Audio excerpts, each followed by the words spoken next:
Charlotte Bennett did not cry when she read the letter. She had cried on the train. She had cried in the dark for 3 nights straight, watching prairie grass blur past the window, telling herself it would be better once she arrived. Then she arrived. And a stranger read her rejection letter out loud in front of an entire train station while the crowd laughed. She folded that letter, tucked it into her coat, lifted her chin. If you've ever been left standing alone when you trusted someone completely, stay with this story. Drop your city in the comments so I can see how far this has traveled. Subscribe and follow Charlotte all the way to the end. What happens next will surprise you. The train pulled into Millhaven, Wyoming Territory on a Thursday morning in October of 1883, and Charlotte Bennett stepped onto the platform carrying everything she owned in one carpet bag and a small tin box she never let out of her grip. She was 29 years old. She was not beautiful in the way that stopped men in the street. She was the kind of woman people underestimated on sight. Slight frame, plain, brown coat hair pinned up neat beneath a hat that had seen better decades. But her eyes were sharp. They had always been sharp. Her mother had called it a gift. Her former employer in Cincinnati had called it unsettling. Charlotte called it survival. She stepped down from the rail car and stood on the platform and looked around for the man who had promised to meet her. His name was Harold Gentry. She had written to him for 4 months. His letters had been steady, practical, occasionally warm. He had described his ranch in capable terms: modest acreage, a working herd, a house with a proper stove. He had promised a fair arrangement, companionship, a shared life. She had not expected love, not at first. She had expected honesty. The platform was crowded. She scanned every face. Men in hats, women with baskets, 2 boys chasing a dog between the arriving passengers. No Harold Gentry. She waited. 10 minutes. 20. She asked the station master, a thick-necked man with ink-stained fingers and a look on his face like he already knew something she didn't. "Harold Gentry," she said. "He was supposed to meet me here. We had an arrangement." The station master looked at her for a moment too long. Then he turned and pulled an envelope from the mail shelf behind him and set it on the counter between them without a word. Her name was written on the front in handwriting she recognized. Her hands were steady when she opened it. She had trained them to be steady a long time ago. The letter was short. Harold Gentry had reconsidered. He had met someone local, a widow with her own property and grown children, and he had decided the mail order arrangement was no longer necessary. He wished Charlotte well. He had enclosed $3 for her inconvenience. $3. She stood very still and read it again. Then she became aware that the station master had not moved away, that the 2 women nearest the counter had gone quiet, that a man in a checked vest near the door had craned his neck to read over her shoulder. "Well," the station master said loudly in the voice of a man who had been waiting to say something, "that'd be Gentry's letter. He dropped it off 2 days ago, said he wasn't sure you'd actually come all this way." He paused for effect. "Guess you did." Laughter moved through the platform, the way wind moves through dry grass, quick and careless, and everywhere at once. Charlotte folded the letter. She put it in the pocket of her coat, beside the $3 she would not spend on anything Harold Gentry chose for her. She picked up her carpet bag. She picked up her tin box. "Thank you," she said to the station master with a courtesy she did not feel. She walked to the far end of the platform and sat down on a bench and looked out at the town of Millhaven, Wyoming Territory, and understood her situation with the same clear-eyed accounting she applied to every problem she had ever been handed. She had $12 of her own, which she had sewn into the lining of the tin box. She had a set of bookkeeping skills that had kept her employed for 7 years in Cincinnati before the firm closed. She had no family remaining in Ohio. She had no return ticket. She had no plan beyond the one that had just been destroyed by a man she had never met in person. She was 2,000 miles from anything familiar. She was completely alone, and 3 men across the platform had been watching her since she sat down. She did not look at them directly. She had learned young how to see things without appearing to look. The first was lean and whiskered, leaning against a post, with the practiced stillness of a man who spent time waiting. The second was younger, wide through the shoulders, with a smirk he made no effort to hide. The third stood slightly apart from the other two. Older, better dressed, a long coat, clean boots, and he was not smirking. He was watching her with something quieter and more deliberate than amusement. That one she filed away as the most dangerous. She rose from the bench and walked into town. Millhaven was not a large place. One main street with a general store, a land office, a saloon that had not yet bothered to open its shutters, a church with a crooked steeple, a hotel with a faded sign. She found the hotel first. The man at the desk looked at her carpet bag and then at her face and said the rate was $2 a night. "I'd like to ask about longer-term arrangements," Charlotte said. "Weekly, perhaps." "This ain't a boarding house, miss." "I understand. I'm asking what your rate might be for a longer stay." $2 a night, he said. "Same as anybody." She took a room for one night and calculated that she had until tomorrow morning to find another solution. She sat on the edge of the bed in the small room and did what she always did when a problem required solving. She listed what she had. She listed what she needed. She looked at the gap between the two columns and started thinking about how to close it. By evening, she had walked every business on the main street. She had asked politely and without embarrassment whether anyone needed a bookkeeper, a clerk, a ledger keeper, a woman who could organize accounts. The general store owner said he managed his own books. The land office manager, a man named Pruitt with a politician's handshake and a careful smile, said he had no current openings, but she was welcome to check back. The woman who ran the dress shop said she sympathized but couldn't afford help. Nobody laughed at her face, but nobody helped her either. She was walking back toward the hotel when the first man, the lean one from the platform, stepped out of an alley and into her path. "Rough day, miss," he said. She stopped walking. She did not step back. "It has been," she said. "Heard about the Gentry situation." He took his time with it like a man tasting something. "Word travels fast in a small town. You're in a spot." "I'm managing." "You don't look like you're managing." He smiled. It did not reach his eyes. "A woman alone, no people, no money to speak of. That's a particular kind of trouble out here. There's men who'd take advantage." "Are you one of them?" Charlotte said. Something shifted in his expression. He hadn't expected the direct question. "I'm just saying," he said, "there's ways a woman in your situation could make herself useful. There's people in this town who might find that kind of useful interesting." "Thank you," Charlotte said. "I'll keep that in mind." She walked around him and did not increase her pace, and did not look back. And she kept that same steady stride all the way to the hotel door, and it was only after she was inside with the door closed behind her and the lamp unlit that she sat down on the floor with her back against the wall and let herself breathe. She was not going to cry again. She had already decided that. The next morning she was up before the light changed. She packed her carpet bag, settled her account with the last of her $12, $2 for the room, $10 remaining, and walked to the edge of town, where a notice board near the livery stable collected hand-posted announcements. Most were land notices. A few were wanted notices. One was an advertisement for a church social, and one nearly hidden beneath a water-stained notice about stray cattle was a small card written in a careful hand. Seeking reliable help with ranch accounts. Must be honest. Inquire at Walker property 2 miles north on the Sweetwater Road. E. Walker. She read it twice. 2 miles was walkable. The morning was cold but clear. She wrote the words, Walker property, Sweetwater Road in her mind, the same way she wrote numbers in a ledger precisely without room for error, and she picked up her bag and her tin box, and she started walking north. She heard the ranch before she saw it. Not in a pleasant way. There was shouting, a man's voice sharp and frustrated, and then the sound of something heavy being struck against wood, and then a prolonged silence that felt worse than the shouting. She came around a low rise and saw the property laid out before her. It was not what she had imagined from the notice card. The house was standing, but only just one side of the porch had separated from its post.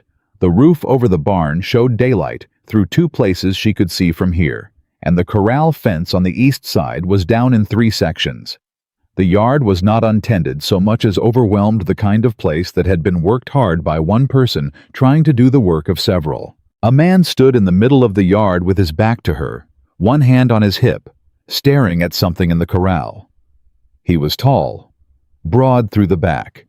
He wore a coat that had been mended at both elbows and a hat that had been reshaped so many times it had stopped being any particular shape at all. He had not heard her approach. Charlotte set her bag down on the road and did not presume to enter the yard without permission. "Mr. Walker," she called. He turned around. He was younger than she had expected from the careful handwriting on the notice card. 30-something, maybe 34. Square jaw, dark hair pushed back from a face that had been outdoors in hard weather for many years. His eyes were the particular kind of gray that seemed lighter than it was, because everything around him was darker. He stared at her. She was aware briefly of how she must look a woman in a plain coat with a carpet bag and a tin box standing at the end of his road at 8 in the morning. "I'm here about the accounting position," she said. He continued to stare at her. Then he looked past her at the road behind her, as if expecting to see someone else. "You walked out here," he said. 2 miles, she said. "Yes. By yourself. Mr. Walker, I understand this may not be what you pictured when you posted that notice, but I am a trained bookkeeper with 7 years' experience in a Cincinnati commercial firm. I can organize your accounts, identify where expenses are bleeding, and tell you within a week where your finances actually stand versus where you think they stand. Those are often very different numbers." She let that land. "I'd like a fair opportunity to be considered." He looked at her for a long moment. "I'm not hiring a woman to live on this property alone," he said. It was not cruel. It was flat. A statement of logistics. "I'm not asking for charity or charity's terms," Charlotte said. "I'll work for room meals and a fair wage once you've seen what I can do. I understand the situation may seem irregular. I also understand your ledgers are probably a disaster because a man who is doing everything here by himself doesn't have time for proper accounting. And a ranch running on guesswork is a ranch running toward failure." The silence that followed was long enough that a crow called twice from somewhere behind the barn. "What's your name?" he said finally. "Charlotte Bennett." Something moved in his expression. "You're the woman from the train station yesterday." "I am." He looked at her for another moment. Then he looked at his property. Then he looked back at her, and she could see him doing the same kind of calculation she had been doing since she arrived, weighing the situation, measuring the gap, looking for the solution that was actually available rather than the one he might prefer. "My books are in the house," he said. "You can look at them. I'm not promising anything beyond that." "That's all I'm asking," Charlotte said. She picked up her carpet bag. She picked up her tin box.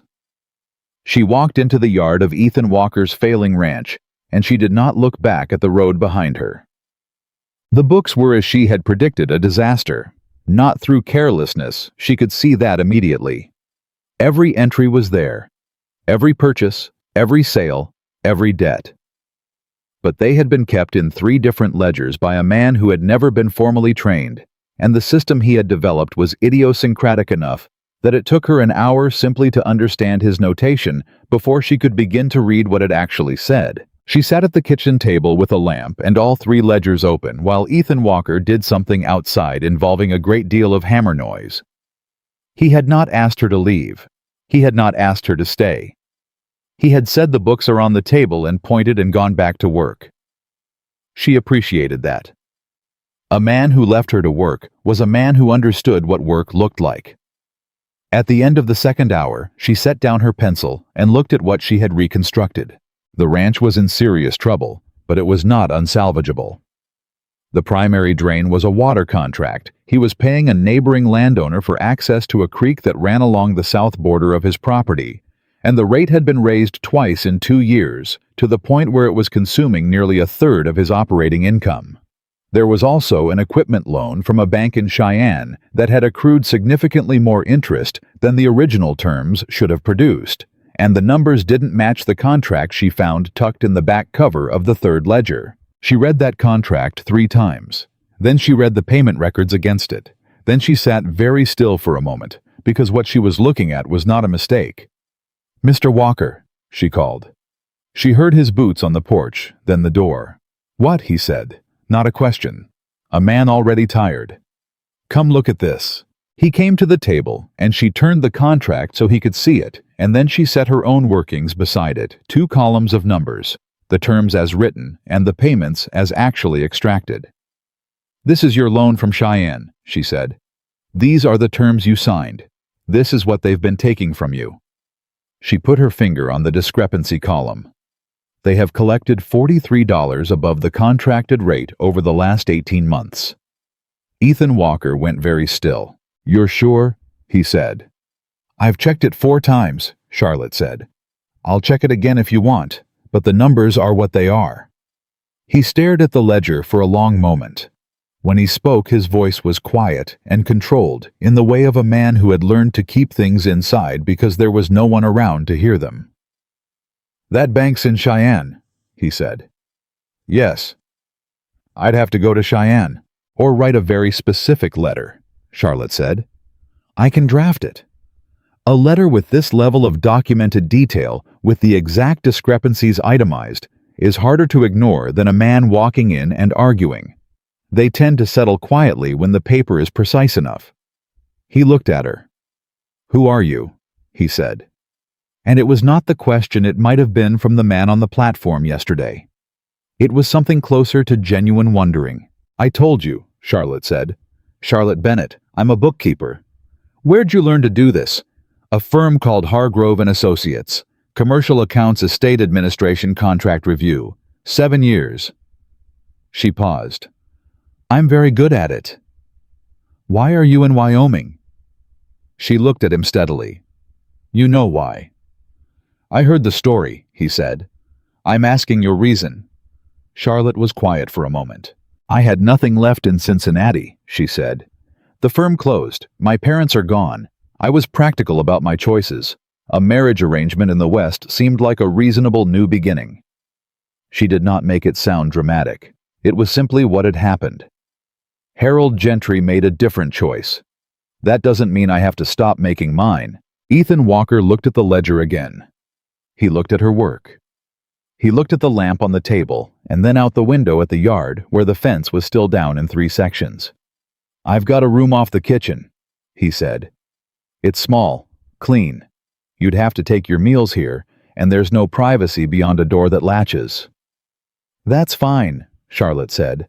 "I can't pay you until I recover what's been taken. If your letter works, then we'll write the letter first," she said. "And I'll continue reviewing your accounts while we wait for a reply. Might be weeks. I'll still be here." He nodded once. It was not a warm gesture. It was the nod of a man making a decision based on evidence the same way she made decisions. It was, she thought, one of the more honest things anyone had offered her since she arrived in Wyoming. "I'll get the room cleared out," he said. That evening, while Charlotte ate the plainest supper she had tasted in years, salt pork and cornbread that Ethan Walker cooked without apology and without ceremony, she watched him across the table and thought about the man who had built this failing ranch with his own hands and had never once in all the ledgers she had spent the day reading noted a personal expense. He did not buy tobacco. He had not bought new boots in 3 years, she could tell from a repair entry. His clothing allowance was a single entry annually for thread and buttons. Everything he had went into the land. She thought about Harold Gentry, who had decided she was inconvenient. She thought about the station master, who had read the letter out loud.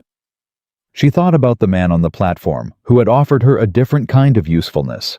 She looked at Ethan Walker eating cornbread in silence and thought, this one is different. She did not know yet what different would cost. 3 miles from the Walker Ranch, in the largest room of the only hotel in Millhaven that deserved the name, a man named Victor Blackwood stood at the window with a glass of whiskey and looked at the map spread on the table behind him. He was 51 years old. He had made his first significant fortune before he was 30, and his second before he was 40, and he was well on his way to his third. He understood money, the way some men understood weather, not as a force to resist, but as a force to read and position yourself within and then use. The Walker property was marked on the map with a small red notation. A railroad line, still theoretical but increasingly inevitable, would pass through the Sweetwater Valley within the next 3 years. Every land assessor he had paid agreed on the corridor. Every surveyor who had walked it had confirmed the grade. The Walker property sat directly in that corridor, 800 acres of struggling grazing land that would be worth 10 times its current value the day the railroad announced the route. Ethan Walker had refused 2 offers, politely the first time, flatly the second. Blackwood had other methods for reluctant sellers, methods that had worked in 4 other territories and would work here as well. What he had not anticipated was the woman. His man Creech had described her brown coat carpetbag bookkeeper from Cincinnati. She had spent the day at Walker's kitchen table with 3 ledgers and had found something Blackwood had taken considerable care to obscure. He had underestimated Harold Gentry's idiocy in abandoning her where she could become a problem. He would not make that mistake twice. Blackwood finished his whiskey. He rolled the map carefully and replaced it in the tube. "Keep eyes on the Walker property," he said to the man near the door. "I want to know everything that woman does." The man nodded and left. Blackwood stood at the window a moment longer. The woman was a complication. But complications could be managed. He had done it before. The letter to the bank in Cheyenne went out on a Friday morning, carried by the mail rider who passed through Millhaven every 3 days. Charlotte had written it herself, 3 drafts before she was satisfied, not because she lacked confidence in the first version, but because precision mattered more than speed when money was involved. She knew that from 7 years of watching firms win and lose on the difference between a carefully documented claim and an emotional one. Ethan had read the final version twice without comment, then signed it. "How long before we hear back?" he asked. 2 weeks, perhaps 3, Charlotte said. "Banks move slowly when they're hoping you'll forget. And if they ignore it?" "They won't. The documentation is too specific." She folded her hands on the table. "A bank ignores angry letters. It does not ignore itemized discrepancies with contract clause citations. Those have legal weight, and the people who read them know it." Ethan nodded and put on his hat and went back outside. That was the shape of their first week. Work and the occasional exchange of necessary words and a silence between them that was not uncomfortable so much as careful. 2 people who had both learned to take up less space than they needed, orbiting the same small house without collision. Charlotte spent the mornings on the accounts. She had moved through the obvious problems, the bank discrepancy, the water contract, and had begun working backward through 2 years of purchasing records looking for patterns. There were always patterns. She had found in her years at Hargrove and Associates that a set of books told the story of a person's life more honestly than any conversation. What they spent money on, what they avoided spending money on, what they kept paying for even when it was no longer rational. Ethan Walker's book said a man who believes in this land more than he believes in himself. Every repair entry was for the barn, or the corral, or the fence, not the house.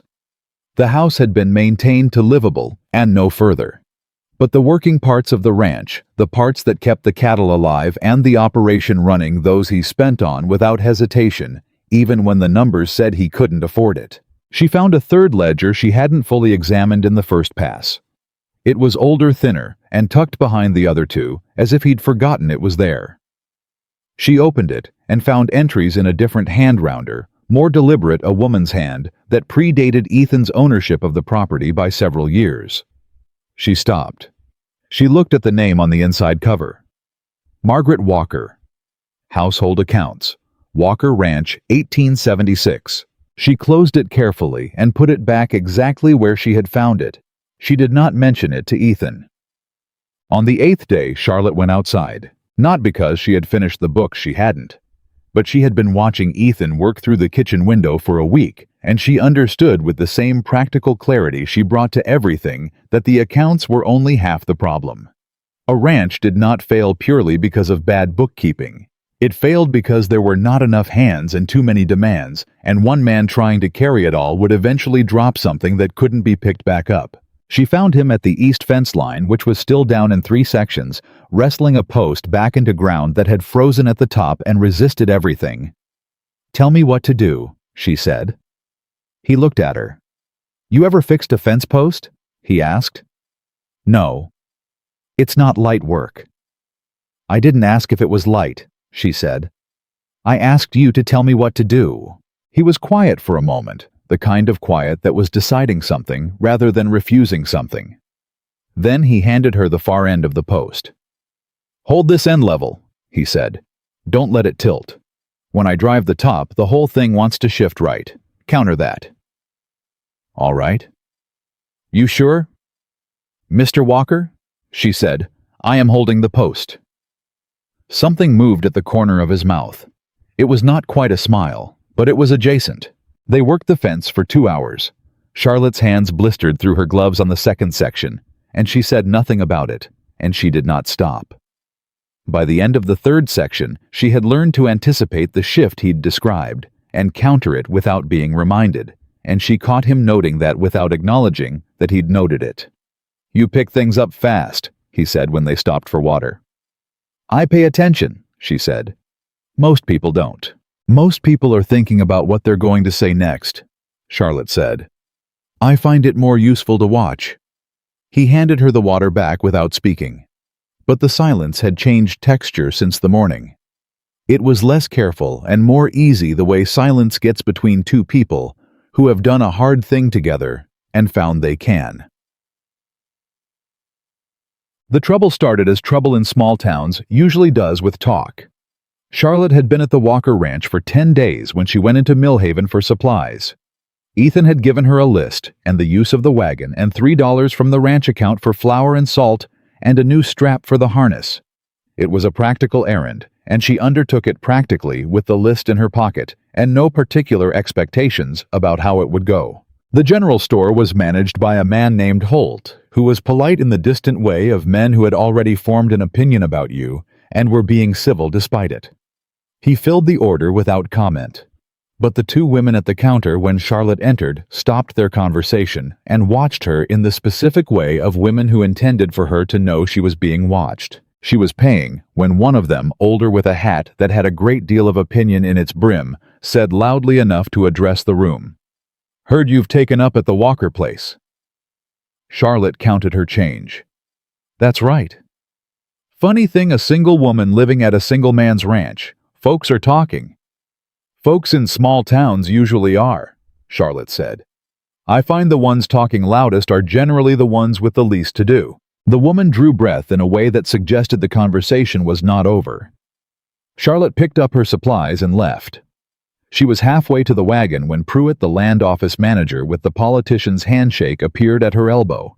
He had a way of materializing beside people that she was beginning to find instructive. "Miss Bennett," he said, warm as summer, "I hope you're settling in well." "Well enough," she said. "I was wondering if I might speak with you about something, professionally." He fell into step beside her. "I understand you have some accounting experience." 7 years. "Impressive. You know, I have some work at the land office, organizational work records management, that might suit your skills. It would offer you a more stable situation than," he paused delicately, "ranch work." Charlotte stopped walking and turned to look at him. "That's a very kind offer," she said. "What's the pay?" Pruitt named a number. It was reasonable. That made her more cautious, not less. "And what specifically would the work involve?" she said. "Records management, deed organization, filing." He smiled. "Nothing beyond your abilities, I'm sure." "Which deeds?" Charlotte said. Something shifted behind his eyes, quick, controlled, but she caught it. "All the county records," he said smoothly. "Standard material." "I'll consider it," Charlotte said. She did not intend to consider it, but she filed the conversation away in the same place she had filed the man on the platform and the man at the hotel window and every other piece of information that had not yet shown her its full shape. She told Ethan about it that evening. He was at the table with a cup of coffee that had gone cold 20 minutes ago, looking at the map he kept pinned to the wall. His property lines, the water routes, the neighbor boundaries marked in his own annotation. "Pruitt offered you work," he said. "He did." "What kind?" He said, "Deed organization." She paused. He was very smooth about the details. Ethan turned from the map and looked at her directly. "Pruitt works for Blackwood." Charlotte was still. "Victor Blackwood," Ethan said. "He's been buying up land in the valley for the past 18 months. 6 families have sold already. Some of them didn't want to sell."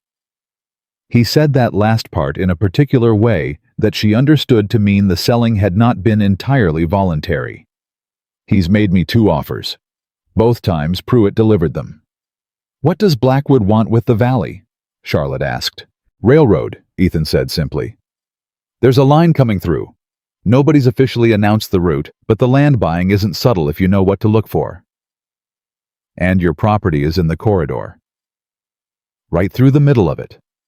Charlotte looked at the map. She looked at the notations in Ethan's handwriting. She thought about Pruitt's politician's smile and the specific question he had not answered: which deeds. "He wanted me inside the land office," she said quietly. "Where the ownership records are." "That'd be my thinking," Ethan said. "He wanted me to find something," she said, "or change something." Ethan's jaw tightened. Or both.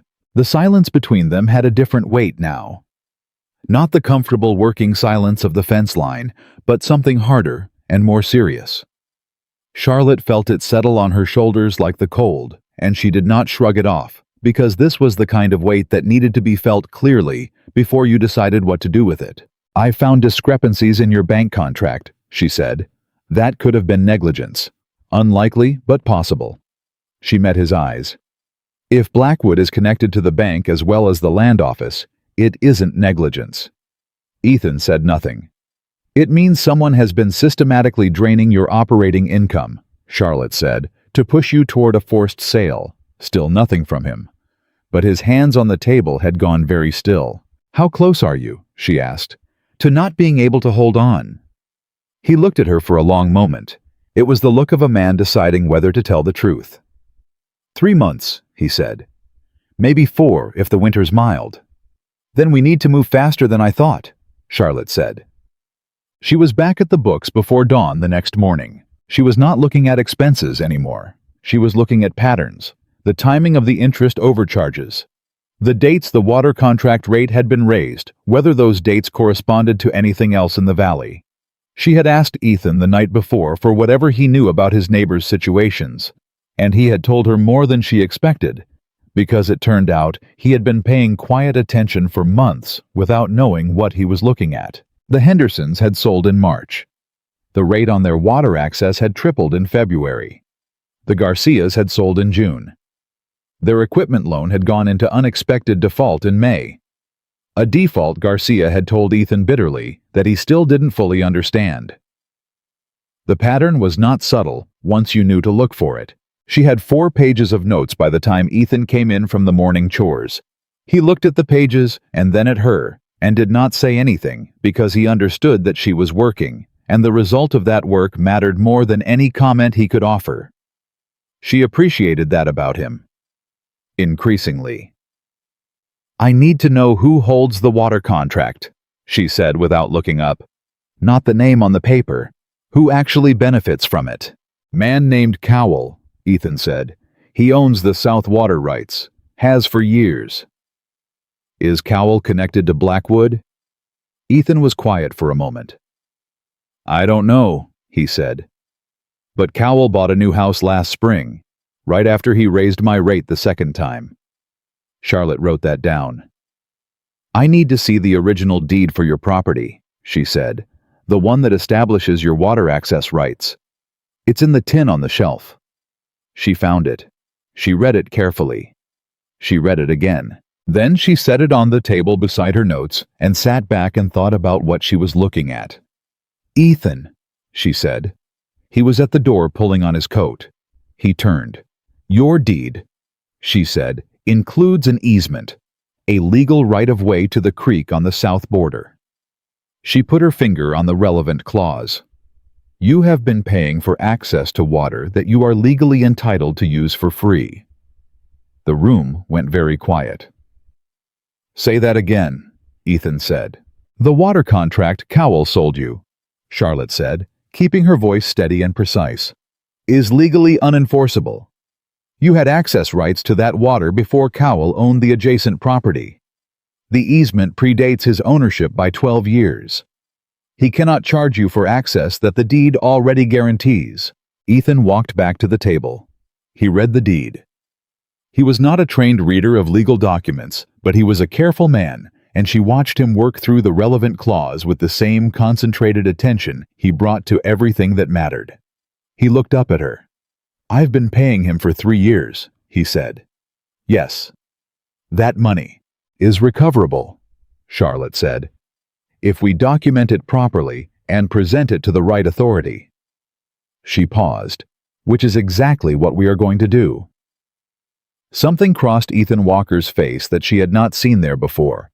It was not hope exactly, it was more like the moment a man who has been fighting in the dark suddenly understands where the other fighter is standing. Orientation, the specific relief of knowing what you're up against. Charlotte, he said. And it was the first time he had used her given name. He seemed to realize it at the same moment she did, and neither of them addressed it, but the name hung in the air between them with a new kind of weight. Don't thank me yet, she said. We have work to do.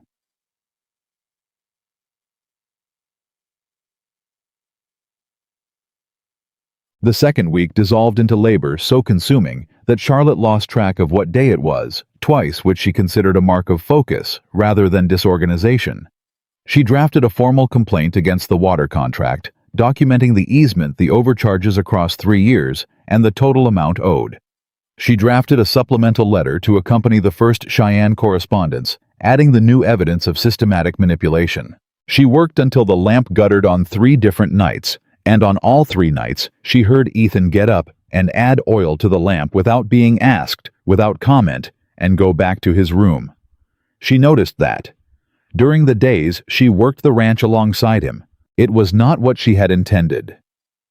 When she arrived, she had intended to be a bookkeeper, a professional in a defined role.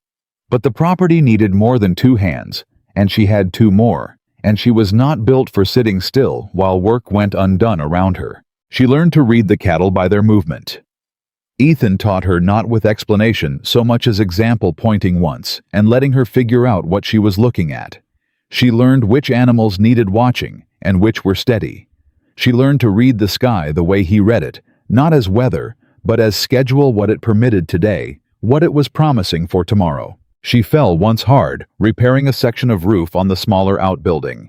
She caught herself on the edge before she went all the way down and ended up seated on the incline with her heart somewhere near her ears and her hands gripping the roofline.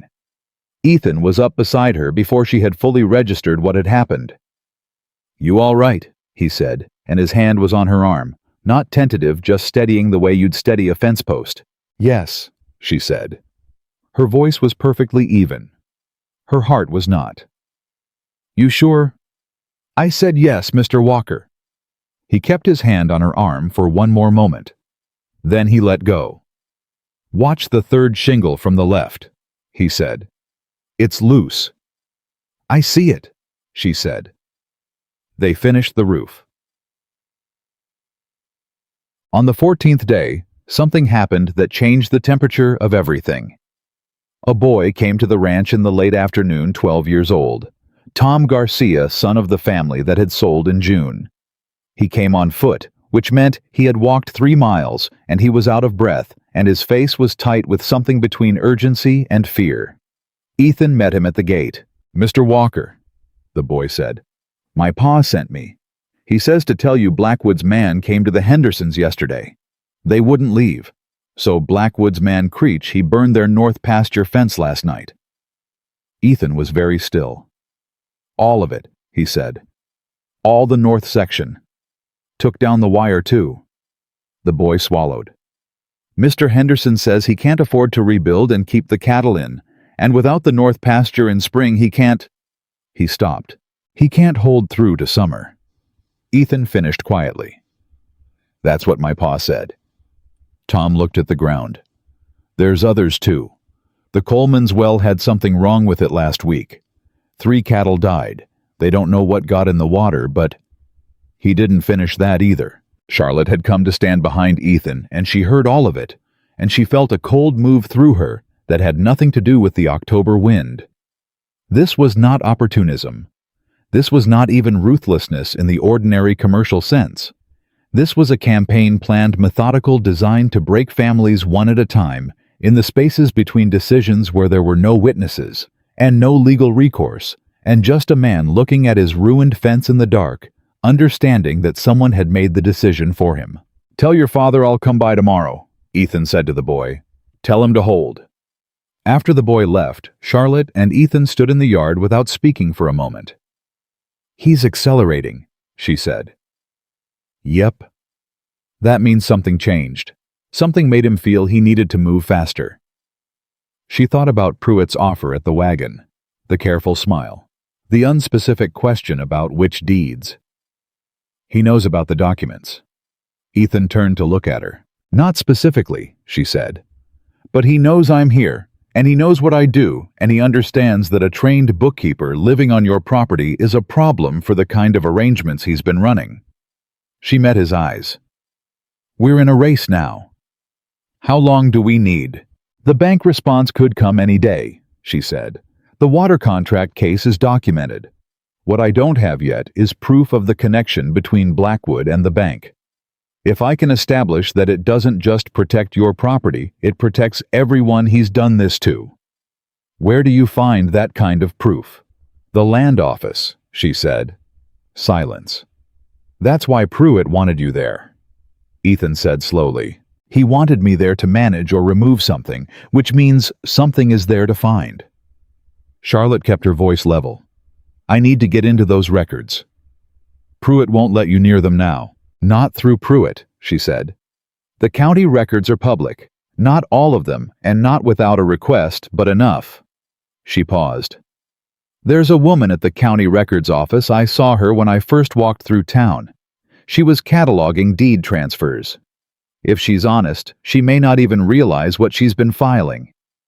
And if she is honest, then she'll want to know what I know, Charlotte said, because nobody who cares about their work wants to find out it's been used for something like this. Ethan looked at her for a long, serious moment. You figured all this out in 2 weeks, he said. I had the books, she said. The books tell you everything if you know how to read them. And you know how to read them. Better than anyone who's tried to hide something from me, she said. The wind moved between them. The evening had come down fast, the way it did in October in Wyoming, and the cold had teeth in it. Ethan looked at her in the failing light. Not the appraising look of that first morning, a man measuring an unexpected visitor against his problems. Something different. Something that had been building incrementally the way the good parts of things always built without announcing themselves, until one evening you looked up and there it was. He looked away first. You should eat something, he said. We've got a long day tomorrow. Charlotte looked at him for one moment more. Yes, she said. We do. Shund. 20 miles away, Victor Blackwood received a telegram. He read it once. He set it on the table. The bank in Cheyenne had received a formal discrepancy notice on the Walker account. Documented, specific, legally formatted. The bank's legal counsel had advised a quiet settlement rather than litigation exposure. Blackwood was not a man who showed anger. He had learned early that visible anger was a form of information you gave to people you should not be giving information to. He set the telegram down and poured a drink and stood at the window and thought. The woman was faster than he had estimated. She had found the bank overcharges. She had established the easement on the water contract. She was clearly working toward the connection between his various instruments of pressure, and based on the speed with which she had moved through 2 weeks of complex financial records, she would find what she was looking for, unless something stopped her. He could not simply scare her off the property. That had worked with others, but this woman had walked 2,000 miles on nothing and set up in a failing ranch with a stranger based on pure calculation. She was not the kind who frightened easily, and frightening her visibly would produce exactly the kind of attention he could not afford right now. He needed a different approach. He picked up the telegram again. At the bottom, added in Pruitt's handwriting. She's been asking about the county deed records. Suggested I know someone at the records office she might approach. Blackwood looked at that line for a long moment. Then he smiled. Not warmly. Let her find what she's looking for, he said quietly to no one. He had spent 20 years ensuring that what people found was exactly what he needed them to find. The woman was clever, but she was operating in his territory, in his town, with his people, in every office that mattered. Let her dig. He would be ready when she surfaced. The woman at the county records office was named Ada Morse, and she was 63 years old, and she had been filing land deeds in Millhaven for 11 years, with the quiet devotion of someone who understood that documents were the architecture of justice, that what got written down and witnessed and filed correctly was the difference between a man keeping his land and a man losing it to someone with better lawyers. Charlotte found her on a Tuesday morning before Pruitt arrived at the land office next door. She had timed it deliberately. Ada looked up when Charlotte came in, and her expression was the careful neutral of a woman who had learned not to form opinions in public too quickly. I'm Charlotte Bennett, Charlotte said. I'm doing accounting work for Ethan Walker's ranch. I'd like to request access to some county deed records, specifically easement filings and deed transfer records for properties along the Sweetwater Valley corridor going back 8 years. Ada looked at her for a moment.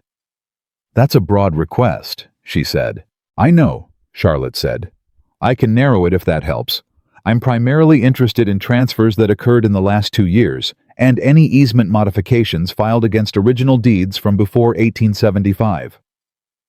Ada's expression had not changed, but her hands, which had been sorting a stack of papers, had gone still. What are you looking for? Ada said, not hostile, careful. I think you may already know, Charlotte said quietly. I think you may have been looking at the same thing yourself and not been certain what you were seeing. The silence in the small office was complete. Ada Morse looked at Charlotte Bennett for a long time. Then she stood up, walked to the door, looked both ways down the street outside, and closed it. Sit down, she said. What Ada had was not evidence exactly. It was the particular unease of a careful woman who had filed enough paperwork to know when the paperwork didn't add up. She had processed 11 deed transfers in the valley over the past 18 months. 6 of them had sold to a holding company called Meridian Land Partners. She had never heard of Meridian Land Partners before the first filing.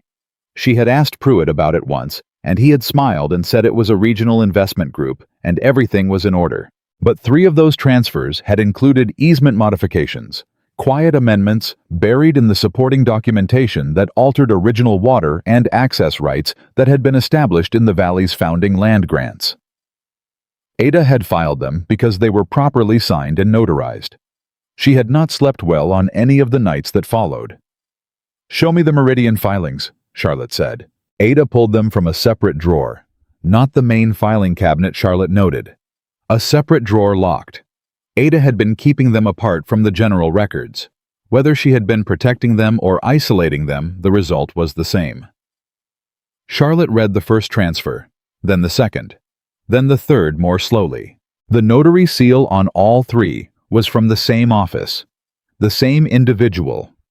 A notary in Cheyenne whose name she had seen before in Ethan's loan documents on the bank contract with the overcharged interest. She set the page down very carefully. Ada, she said. All 3 of these notarizations are from the same man who authenticated Ethan Walker's bank loan. A loan I have already documented was systematically overcharged to force a financial crisis. Ada sat very still. If this notary is common to both the banking fraud and the deed modifications, Charlotte continued, that is not a coincidence. That is a network. Meridian Land Partners, Ada said barely above a whisper. Do you know who owns it? I have a very strong suspicion, Charlotte said.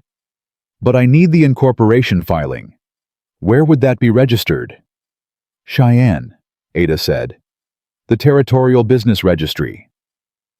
Charlotte thought for a moment. Can you write to the Territorial Registry and request the incorporation documents as part of a routine county records audit? Ada looked at her. I can, she said slowly. I do routine audits every quarter. A request wouldn't be unusual. She paused. It would take 10 days, maybe 2 weeks. We may not have 2 weeks, Charlotte said, but we have to try. She looked at Ada directly. I need you to understand something. The man behind this has been dismantling families one at a time for 18 months. The Hendersons, the Garcias, 4 others. He has been doing it quietly and methodically, and the reason nobody has stopped him is because nobody has been able to connect all the pieces in one place. She paused. You have been filing the pieces. Ada's jaw tightened. I didn't know, she said. I know you didn't, Charlotte said. That's why I came to you instead of going somewhere else. Ada looked at the files in front of her. Then she opened her desk drawer, took out official county stationery, and began to write. Charlotte was back at the ranch by mid-morning. She told Ethan what she had found and watched his face move through several things in quick succession. Recognition, anger, a cold and focused resolve that settled over his features the way weather settles over a mountain, slow and total. Meridian Land Partners, he said. A shell. A name on paper to separate Blackwood from the purchases. If we can prove he controls it, we tie every piece together. The bank overcharges the water contract, the deed modifications, all of it. And if we can't prove it before he figures out what we're doing. Charlotte didn't answer immediately because the answer required honesty that was not comfortable. Then he moves against this ranch directly, she said. And we're out of time and out of options. Ethan nodded slowly. He picked up his coffee cup, found it empty, set it back down. The Garcia boy said Creech has been seen riding the south border, he said. 2 nights running. Creech is watching us. Watching you, Ethan said. And something in his voice had an edge to it she hadn't heard before. Not fear. Something more protective than fear and more dangerous. I've been watched before, Charlotte said. Not by men like Creech. What do you know about him? Enough. Ethan's jaw set. He worked enforcement for a mining company in Colorado before Blackwood brought him up here. 3 men got badly hurt during a strike action he managed. Nobody proved anything. He looked at her. He doesn't leave marks you can take to a judge. Charlotte held that information steadily the way she held numbers she didn't like clearly without flinching from what they meant. Then we need to move faster than he does, she said. That afternoon, Ethan rode out to the Garcia Ranch and the Henderson place, and Charlotte spent the hours he was gone building the master document she had been assembling for days. A single comprehensive account of everything she had found, cross-referenced and annotated, written in the formal language of a professional financial report, the kind that could be placed in front of a judge or a federal marshal, and would be immediately legible as evidence rather than accusation. She was deep in the 3rd section of it when she heard the sound. It was subtle, a board on the porch that she had learned creaked in a specific way when weight came down on its left side. She had memorized that sound the way she memorized everything that mattered without intending to because her mind filed things automatically. Ethan was not home. She did not move suddenly. She set her pen down slowly. She looked at the table in front of her and thought with absolute clarity about what was on it. 3 weeks of work, the only comprehensive documentation of Blackwood's fraud that existed irreplaceable in the short term. She gathered the pages into the tin box she had carried from Cincinnati, which locked with a small key she kept on a cord around her neck. She locked it. Then she walked to the door and opened it. The lean man from the train platform was standing on her porch. Miss Bennett, he said. Mr. Creech, she said, because she had known it was him since she heard the creak, and there was no advantage to pretending otherwise.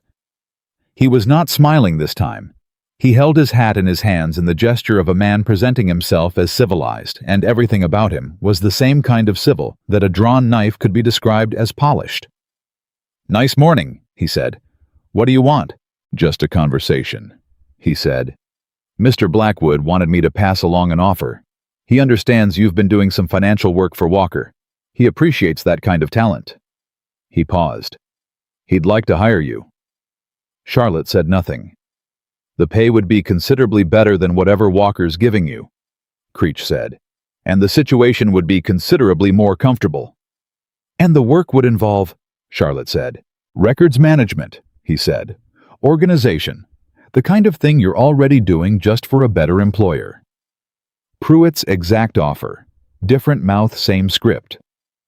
I'll pass, she said. Creech nodded slowly, as if this was the answer he had expected and had prepared for. That's a shame, he said. A woman in your position alone out here, no real ties to anyone in this county. That's a vulnerable kind of situation. He said it gently, like a concern. Things happen to people who are in vulnerable situations. Accidents. Misfortunes. He looked at her with the particular emptiness of a man who had delivered this message many times and felt nothing about it. Mr. Blackwood just wants you to know he's aware of your situation and he's thinking about your well-being. Charlotte looked at him for a long, steady moment. You can tell Mr. Blackwood, she said, that I appreciate his concern and that I have been in more genuinely dangerous situations than this porch, and I am still standing. She looked him directly in the eye. Good morning, Mr. Creech. She closed the door. She stood behind it with her hand flat against the wood and listened to his footsteps cross the porch and go down the steps and eventually disappear. Then she sat down on the floor of the kitchen with her back against the door and the tin box on her lap, and she breathed slowly and deliberately until her heart rate came back to a level she considered acceptable. She had 3 weeks of work in that box. Nobody was going to touch it. Ethan came back in the late afternoon, and she told him immediately because she was not the kind of woman who protected people from information they needed. His reaction was quieter and more frightening than anger. He went very still in the way she had learned meant something was happening behind his eyes that he was not going to say aloud, and then he said, "You should have sent for me." "He was on the porch before I could," she said, "and sending for you wouldn't have changed the message. It would have changed whether you were alone." Ethan. She used his name deliberately the way he had used hers. "I handled it." "I know you handled it." He looked at her, and the thing behind his eyes was not anger at her, she could see that. It was something closer to the particular fear of a person who has started to care about someone in circumstances where caring makes you vulnerable. "That's not the point." "What is the point?" He didn't answer that directly. "What did he say exactly?" Ethan said. She told him word for word. She had a good memory for language. It was part of the same skill that made her good with numbers. He listened without interrupting. "He said accidents," Ethan said. "He said misfortunes," Charlotte said. "But yes, that's a threat against your person. I'm aware." "Charlotte, I am aware," she said more firmly, "and I am not stopping." She looked at him directly. "Are you asking me to?" The question landed between them and stayed there. Ethan Walker looked at her, really looked the way he had looked at the map of his property, at something he was trying to understand completely before he committed to a position. "No," he said, "I'm not asking you to stop." "Good," she said. "Because I found the notary connection this morning, and Ada Morse is requesting the Meridian Incorporation documents from Cheyenne as we speak, and we are closer than we have ever been." She paused. "I need you to go talk to the other ranchers, not just the Garcias and the Hendersons, everyone who is still holding. I need you to tell them what I found and ask them to hold a little longer. And if Blackwood moves on one of them before we're ready, then we move faster," she said. "But they need to know they're not alone. Right now, every one of those families thinks they're the only one being pushed. They're making decisions in isolation. If they understand it's a coordinated attack on all of them, they'll hold differently." Ethan was quiet for a moment. "You want me to organize them," he said. "I want you to tell them the truth," Charlotte said. "You're the one they trust. They know you. They'll hold for you in a way they won't hold for a woman they've never met." Something in his expression shifted. "You should be the one to tell them," he said. "You found it. You understand it better than I do." "Ethan, I am a woman who arrived in this county 3 weeks ago on a failed mail order arrangement. They don't know me." "They will when you explain what you found," he said, "and they'll trust it more coming from you directly because you can answer questions I can't." He paused. "Come with me tomorrow." Charlotte considered it. "All right," she said. "Tomorrow." They rode out the next morning together, and it was the first time Charlotte had been on horseback in 6 years, and she did not mention that until she was already mounted, and Ethan had looked at her seat and said nothing, which she interpreted as acceptable. They went to 5 properties in one day. At every stop, Charlotte spread her documents on whatever flat surface was available. A kitchen table, a fence post the back of a wagon, and explained what she had found in the plain direct language she used for everything. No drama, no embellishment. The numbers and what they meant. At the first stop, the Garcias, she watched Miguel Garcia's face move from skepticism to recognition to a kind of exhausted relief that comes from finding out that what you experienced was real and had a name and was not your own failure. "I thought I had misread the contract," he said quietly. "I thought I'd made a mistake." "You didn't make a mistake," Charlotte said. "The mistake was made deliberately and against you." At the second stop, the Hendersons, the wife, a woman named Ruth, who had the contained grief of someone who had stopped letting herself feel things fully, because feeling them fully was not survivable. Right now looked at the documents and then looked at Charlotte and said, "Who are you?" "Someone who showed up at the wrong moment and stayed for the right reasons," Charlotte said.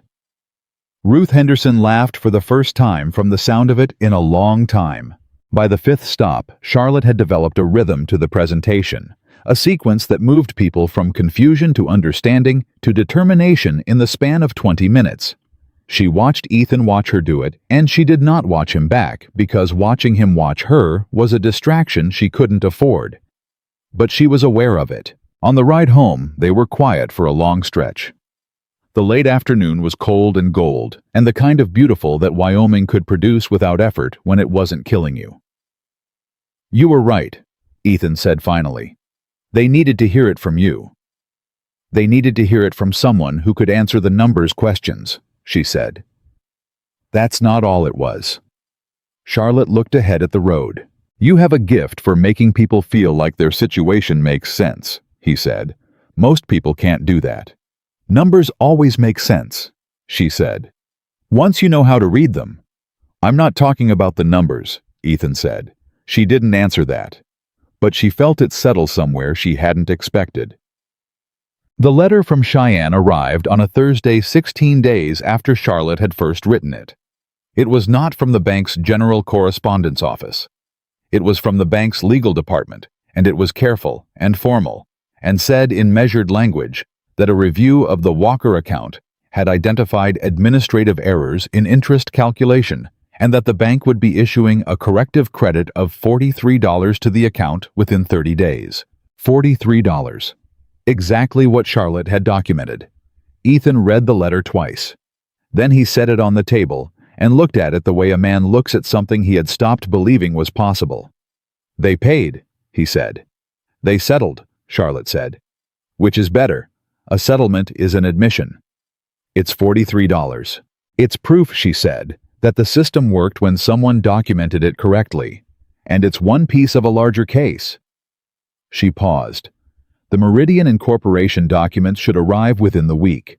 When they do, and when we can establish that Victor Blackwood controls Meridian Land Partners, we will have a complete picture of fraud operating across multiple properties, multiple financial instruments, and multiple county officials." She looked at him. "That is not a local matter anymore. That is a federal matter." Ethan was quiet. "A federal marshal," he said. "Yes." "That takes time." "Some," she said. "But a documented federal fraud case carries weight that a local sheriff's office doesn't. Blackwood has influence in Millhaven. He does not have influence over a territorial marshal's investigation." The morning was still. Somewhere outside, one of the horses moved in the corral, and the sound of hooves on cold ground came through the wall clearly. "Charlotte," Ethan said. She looked at him. "I want to say something," he said, and his voice had a quality to it that was different from his usual register, not the flat practicality she had come to understand as his default, but something more deliberate chosen. "When you came up that road 3 weeks ago with your carpet bag and your tin box, I thought you were a complication I couldn't afford." "I was aware of that," she said. "You weren't," he said. "You were the only thing that stood between me and losing everything I had left." He held her gaze. "I don't know how to say that adequately. I'm not built for adequate." Charlotte looked at him for a moment. "You fixed the lamp oil 3 times without being asked," she said. That said it adequately. Something moved in his face that was not quite a smile, and was more than a smile. He started to say something, and that was when they heard the horses. Not one horse, several. Moving fast on the north road coming toward the property. Ethan was on his feet before the sound fully registered, and Charlotte was right behind him. He opened the door and stepped onto the porch, and she came out beside him, and they both saw it at the same moment. There were 4 riders. One of them was Creech. The others she didn't recognize, but she recognized the formation, the spread of men who were not here to negotiate. But that was not the worst of it. The worst was the orange light coming from the south. She turned toward it and felt the cold of the night drop away, replaced by something hotter and more immediate, and she understood what she was looking at before Ethan said it. "The barn," he said, and his voice had gone very quiet, in the way of a man absorbing something too large for a normal register. The barn was on fire. Not the edge of it, not a small flame that could be fought. The south wall was already taken, the fire moving with the confidence of something that had been set deliberately and set well, and the cattle in the near corral were pressing against the fence in a moving, panicked mass. Ethan was off the porch before she could speak. "The cattle," he said, already running. "Get the cattle out." Charlotte did not hesitate.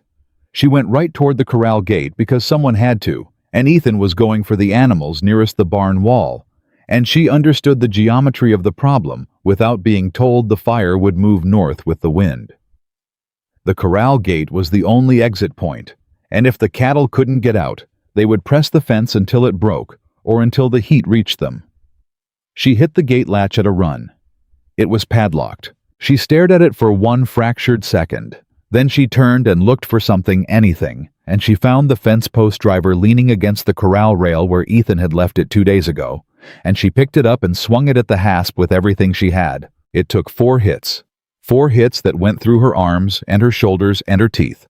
But on the 4th, the hasp gave and the gate swung free, and the cattle poured through it like water, finding level fast and blind and nearly taking her off her feet. She pressed herself against the fence and let them go, and watched them scatter into the dark field beyond. Ethan had gotten the barn door open. 3 horses came out at speed, whites of their eyes showing, and he moved with them in the way of a man who had done this before, not against the animals, but with their panic redirecting rather than stopping. The riders had pulled up at the edge of the yard. Creech sat on his horse and watched the barn burn. He was not moving to help. He was not pretending to have just arrived. He sat there with the stillness of a man who was making sure the message was received. Charlotte looked at him from across the yard. And then she did something that surprised even herself. She walked toward him, not fast, not with any visible emotion. She walked across the burning yard with the fence post driver still in her hand, and she stopped 10 feet from his horse, and she looked up at him, and she said in a voice that carried clearly over the sound of the fire, "I want you to look at my face right now." Creech looked at her. He was surprised she could see it. "I want you to tell Victor Blackwood," she said, "that I have copies of everything. Not here. In 3 different places in this county held by 3 different people. Burning this barn does not destroy what I know. It does not slow down what is coming." She did not raise her voice. "Tell him I said so." Creech looked at her for a long moment. "You're a brave woman, Miss Bennett," he said. It was not entirely a compliment. "I'm an accurate one," she said. "There's a difference." She turned her back on him and walked back to where Ethan was, because the cattle were out and the horses were out, and the barn was gone regardless, and the most important thing now was that the people in it were whole. The riders left. Charlotte and Ethan stood in the yard and watched the barn burn down to its frame, and neither of them spoke for a long time because there was nothing to say that the fire wasn't saying already. Then, Ethan turned to her. His face was marked with smoke, and his jaw was tight, and his eyes had the particular quality of a man who has just been shown the full cost of something and is choosing actively and deliberately not to back down. "You said copies," he said. "3 places." "I made them yesterday," she said. "Ada Morse has one. Ruth Henderson has one. The third is at the post office already addressed to the Territorial Marshal's office in Cheyenne." Ethan stared at her. "When did you?" "When Creech came to the porch," she said. "I knew then that we had passed the point where Blackwood would stay indirect." She looked at the burning barn. "I just didn't know how fast." "Charlotte." His voice had broken from its usual flatness into something rawer, and she felt it hit her somewhere she had kept carefully insulated for a long time. "The work is intact," she said, and her own voice was not entirely steady. "Everything we built, everything those families need, it's intact." Ethan looked at her for a long moment. Then, without any announcement, without any preamble, he put his arm around her shoulders in the way that wasn't a gesture, it was a fact. The simple weight of a man standing beside a woman in the dark, saying without words that she was not alone in this. Charlotte did not move away. The barn burned. They stood there together and all around them in the dark. Beyond the firelight, the valley was quiet, with the particular quiet of a situation that had just become something that could not be walked back from. The morning after the barn burned, Charlotte was at Ada Morse's desk before the land office next door had opened its shutters. Ada took one look at her, the smoke still in her hair, the burn mark on her left sleeve, where an ember had caught and she hadn't noticed until the cold ride into town made her aware of her arm, and said nothing about any of it. She simply unlocked her drawer and put the Meridian files on the desk between them. "The incorporation documents came yesterday afternoon," Ada said. "I was going to send word this morning." Charlotte opened the packet. She read the first page, then the second. Then she turned to the signature page at the back and looked at the name of the registered agent for Meridian Land Partners, and the name of the principal investor, and the name of the legal firm that had filed the incorporation. Victor Blackwood, registered in Cheyenne 14 months ago, 30 days before the first Sweetwater Valley property transfer. She set the page down. "There it is," she said. Ada was watching her face. "That's enough," Ada said. "Combined with everything else." Charlotte said, "Yes. This is the capstone. We have the bank fraud. We have the fraudulent water contract. We have the deed modifications. We have Meridian Land Partners as the purchasing vehicle. And now we have Victor Blackwood's name on the incorporation 30 days before the buying campaign began." She looked at Ada directly. "This is a federal fraud case. This is conspiracy to defraud multiple landowners across a county coordinated through banking, land office, and legal instruments. No territorial sheriff handles this. This goes to a federal marshal." Ada sat back in her chair. "Pruitt is going to know you were here," she said. "Pruitt probably already knows about the incorporation documents," Charlotte said. "He would have been notified when you requested them." She gathered the pages carefully. "Which means we don't have as much time as I would like. What do you need from me?" "A notarized statement," Charlotte said, "documenting what you observed, the filing patterns, the easement modifications, the Meridian transfers. In your own words, from your own professional observation as county records administrator." She looked at her steadily. "I know what I'm asking." "Yes," Ada said. "You're asking me to put my name on something that will make Victor Blackwood very angry." "I am." Ada was quiet for a moment. She looked at the files. She looked at her hands. "I've been filing his paperwork for a year," she said quietly. "I told myself it was all in order, that it wasn't my business what the deeds were for." She paused. "Ruth Henderson came in here in July to ask about her deed transfer. She didn't understand what she'd signed. I explained it to her, and she started crying at that desk. Ada pointed at the chair across from her. I told myself that wasn't my fault either. Charlotte said nothing. Get me the paper, Ada said. I'll write the statement. Ethan was at the Walker Ranch when Charlotte rode back, not alone. He had spent the morning doing what she had asked him to do weeks ago, and what the fire last night had made suddenly and completely urgent. He had ridden to every remaining ranch in the valley at first light and said 4 words, "Come to my place." They came, Miguel Garcia and his son Tom. Ruth Henderson and her husband Carl, who walked with a limp from an old injury, and had the look of a man who had been waiting for permission to fight back. The Coleman family husband-wife, and their oldest daughter, who was 17, and had her mother's eyes and her father's jaw, and stood with her arms crossed in the way of young people who are angrier than the adults around them and less practiced at hiding it. 2 other families Charlotte had not met, the Parishes and the Brennans, who had received Blackwood's offers and declined, and had been waiting since to see what would happen next. 11 adults, standing in what remained of the Walker yard. The burned frame of the barn behind them, the cold morning pressing down on all of them equally. Charlotte stood in front of them with her documents, and she did not apologize for what she was about to say, because people in genuine danger did not need softening, they needed information.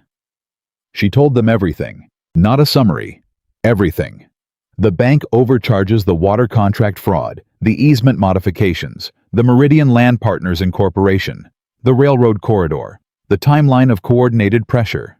She laid the documents on the hood of the Garcia's wagon as she spoke, pointing to the relevant lines, making sure every person present could see that what she was describing was not speculation, but record. When she finished, the yard was completely silent. Then Carl Henderson said, "How long has this been going on?" 14 months that I can document, Charlotte said. Possibly longer. And the sheriff? Deputy Ames has received 2 complaints from Valley families in the last year, Charlotte said. Neither was investigated. She paused. I believe Deputy Ames understands who employs him. Carl Henderson made a sound that was not quite a word. So what do we do? Miguel Garcia said. He was looking at Charlotte with the same focused attention his son Tom had. The Garcia men paid attention, the way their hands worked completely and without distraction. 2 things, Charlotte said. First, I am sending a complete evidentiary package to the Federal Territorial Marshal's office in Cheyenne today. I have already sent a preliminary notice. This package will include every document I've described, Ada Morse's sworn statement, and a formal request for federal investigation under territorial fraud statutes. She looked around at them. Second, and this is what matters in the short term, Victor Blackwood is planning to make his final move before the federal process can begin. How do you know? Ruth Henderson asked. Because he burned the barn last night, Charlotte said simply. A man who is patient burns barns only when he feels the ground shifting. He knows about the documents. He knows about Ada's request for the incorporation papers.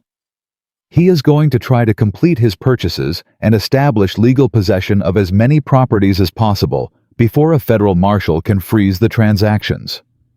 She let that land. He is going to call a public meeting, a town hall. He will frame it as a community investment opportunity. The railroad, the land value, all the reasons selling to him is the rational choice. He will use that meeting to pressure anyone who is still uncertain and to create a public record of community approval that he can use to defend the transactions later. When? Brennan asked. 3 days, Charlotte said. Possibly 2. He'll move quickly now. Another silence. So, we go to the meeting, Tom Garcia said. He was 12 years old, and he said it with the flat certainty of someone who had worked out the logic and arrived at the only reasonable conclusion. Charlotte looked at him. Yes, she said. We go to the meeting. The next 2 days had a particular quality that Charlotte recognized from the hardest stretches of her professional life, the compressed, overlit quality of time when everything is moving too fast, and the only choice is to move faster. She wrote the federal package in a single sustained effort that lasted from sundown on the first day to 3 in the morning, working at Ethan's kitchen table while he slept, and then sat up with her making coffee without being asked, saying nothing, because there was nothing useful to say. And he understood that. At 2 in the morning, he set a cup at her elbow, and she looked up from the document and found him leaning against the wall, watching her work with an expression she couldn't immediately categorize. "You should sleep," she said. "So should you," he said. "When it's finished." "Then I'll stay up too." She looked at him for a moment. "Ethan," she said. "You don't have to." "I know I don't," he said. "Charlotte." He said her name the way he had started to say it, not as an address, but as something he'd decided on. "I'm exactly where I want to be. Keep working." She kept working. The package went out with the Dawn Rider at 5:30 in the morning, addressed to Marshal Theodore Kane, Territorial Office, Cheyenne. Ada Morse had delivered her notarized statement the previous evening. The evidentiary record was complete, comprehensive, and documented to a standard that Charlotte was professionally confident in. Now they waited. And while they waited, they prepared for the town hall. Blackwood announced the meeting on the second morning, exactly as Charlotte had predicted, a public notice posted at the general store, the church, and the land office. Community meeting regarding regional development opportunities. Millhaven Town Hall. Thursday evening. Pruitt's name at the bottom as organizer. Ethan tore the notice off the church door and brought it to Charlotte. She read it and handed it back. "He's calling it a development meeting," she said. "He wants the whole town. He wants witnesses to a community conversation so that whatever he presents looks like public deliberation rather than coercion." "What does he think we're going to do?" "He thinks we're going to sit in the back and watch him present a very compelling case for why selling is the rational, forward-looking choice for every family in this valley," Charlotte said. "He thinks our documentation is in Cheyenne and out of reach, and that without the paperwork in hand, anything we say will sound like an emotional objection from people who lost a barn." Ethan was quiet. "He's wrong," Charlotte said, "because the copies are here." She opened the tin box and put the full duplicate set on the table. Ethan looked at it. "You're going to present this at the town hall," he said. It was not a question. "We are," she said. "All of us, every family, together." She looked at him. "He has been doing this one family at a time in private in the dark with no witnesses. We are going to do the opposite of that." "He'll have Creech there," Ethan said. "Probably. Pruitt, whoever else is on his payroll." "Yes, and the whole town watching." That, Charlotte said, is precisely the point. Thursday came cold and clear. The families gathered at the Walker Ranch in the early afternoon, and Charlotte went through the plan with all of them one final time, not because they didn't understand it, but because the kind of clarity that held up under pressure was the kind you had rehearsed until it was physical, until it sat in your body rather than just your head. Ruth Henderson had pressed her best dress. Miguel Garcia had brought Tom, who sat in the corner with his arms on his knees and the focused expression of a boy who understood that what happened today mattered. Carl Henderson pulled Ethan aside before they rode out, and Charlotte was near enough to hear it. "You trust her judgment on this," Carl said. Low, not unkind. "More than my own," Ethan said. Carl nodded once and said nothing more about it. They rode into Millhaven in a group which Charlotte had also decided deliberately. Not a mob, 7 families on horseback and wagons arriving together, which was simply what a community looked like. Let Blackwood's people see them from the window. Let the town see them. Let the whole of Millhaven understand, before anyone set foot in that hall, that the Valley families had not arrived separately and uncertain. They had arrived together. She watched Pruitt see them from the land office window. Watched his expression do something complicated and quickly controlled. Good, she thought. The town hall was the largest indoor space in Millhaven, a converted meeting house with a raised platform at one end and benches arranged in rows. By the time the Valley families arrived, half the town was already seated. Merchants, the minister and his wife, the woman from the dress shop, The station master who had read her rejection letter out loud 6 weeks ago, which felt like 6 years ago now. Blackwood was on the platform. Charlotte saw him clearly for the first time. She had built a complete picture of him from documents and second-hand accounts, and the man on the platform was consistent with that picture in every way, well-dressed, composed with the specific kind of authority that came not from physical presence, but from certainty, the certainty of a man who had never been effectively challenged. He was flanked by Pruitt and 2 men she didn't know, but recognized by their positioning lawyers or their equivalent present for documentation. Creech was in the back of the room. Charlotte noted all of it and took her seat in the 3rd row with Ethan on one side and Miguel Garcia on the other, and the rest of the Valley families filling the seats around them, and she set her document case on her lap and put her hands on top of it and waited. Blackwood began. He was good. She gave him that without reservation because accuracy mattered more than comfort. He was articulate and warm and framed everything in the language of community, benefit the railroad, coming the land values, rising the opportunity for families to secure their futures rather than struggle against an uncertain agricultural market. He named specific families who had already sold, citing their decisions as evidence of wisdom rather than pressure. He presented numbers, projected land values, railroad investment figures, regional development projections that were accurate enough to be credible and selective enough to obscure what they omitted. He spoke for 20 minutes. When he finished, he opened the floor to questions with the confidence of a man who had arranged for there to be none. Charlotte stood up. The room shifted. She felt it a physical change in the attention of 60 people, something tightening and focusing. "Mr. Blackwood," she said. Her voice was level and clear and carried to every corner of the room without effort. "My name is Charlotte Bennett. I'm a professional bookkeeper. I've been working in this county for 6 weeks reviewing financial records for multiple properties in the Sweetwater Valley, and I'd like to ask you about Meridian Land Partners." Silence. Blackwood looked at her. His expression did not break. He was very good. "I'm not familiar with that name," he said pleasantly.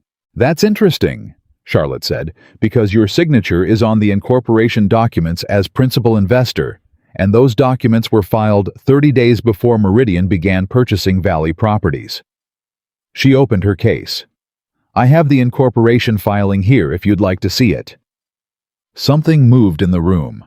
Not noise, the opposite of noise, the held breath of a crowd that understood it was watching something real. "I also have documentation of systematic interest overcharges applied to multiple Valley property loans through the First Territorial Bank of Cheyenne." Charlotte continued.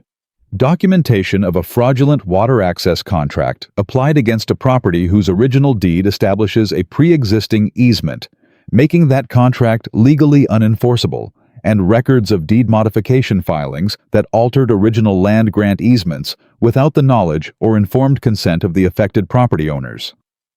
She looked at Blackwood steadily. All of these actions were coordinated across a 14-month period, and all of them benefited Meridian Land Partners, which is to say, they benefited you. The room had gone absolutely still. Blackwood smiled. It was the smile of a man shifting approach. "Miss Bennett," he said with the particular patience of someone addressing a misguided child, "I'm sure you believe you've found something concerning. But financial documents are complex and misinterpretation." "I don't misinterpret documents," Charlotte said. "That is specifically what I am trained and paid not to do." She turned to face the room, the merchants, the minister, the station master, all of Millhaven watching. Every family in this valley who sold to Meridian Land Partners sold under conditions that were deliberately engineered by this man. Their water costs were artificially inflated. Their loan costs were fraudulently increased. Their operational margins were squeezed systematically until selling appeared to be their only rational choice. She paused. It was not their choice. It was his. Blackwood moved. "I think we should," he started.